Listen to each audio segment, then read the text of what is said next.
pour subir l'histoire des autres. Donc il ne faut aucune histoire, ils passent inaperçus dans la vie, personne ne sait qu'ils ont existé. Ils meurent, personne ne sait qu'ils sont morts. Et puis il y a des gens qui viennent au monde pour marquer de leur passage dans le monde par les actes qu'ils posent partout où ils sont.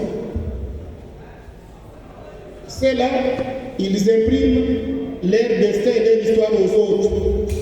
Alors c'est à quoi je vous invite, vous les jeunes, c'est qu'il faut être dans le monde pour faire l'histoire, pas pour subir l'histoire.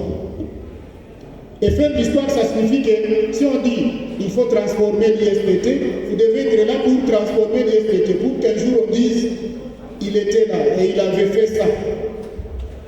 Les jours on va dire les arbres qu'on a plantés là-bas, qui les ont plantés, il faut qu'on dise il y avait aussi tel étudiant de bac 1, de bac 2, de bac 3, ainsi de suite. Donc il faut marquer positivement votre passage dans le monde. Il ne faut pas être simplement là-bas. Vous passez dans le monde comme si vous n'avez jamais existé. Donc ici, pour ceux qui ont déjà des compétences dans les domaines techniques, dans la construction, dans l'électricité, nous aurons des travaux, nous faisons des travaux de construction. Vous êtes les bienvenus.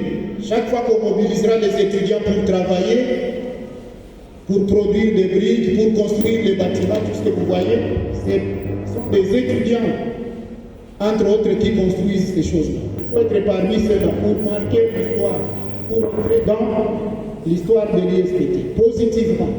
On peut le faire. On n'entre pas dans l'histoire seulement par la voie de la violence. D'ailleurs, on entre mal par la voie de la violence. On entre dans l'histoire en posant des actes historiques, c'est-à-dire des actes qui restent, qui s'inscrivent dans le temps. Si vous vous dites non, par exemple, là, si vous chantez en faisant du bruit, en fait, vous n'entrez pas dans l'histoire comme ça. Parce qu'en faisant du bruit, on ne sait pas qui parle.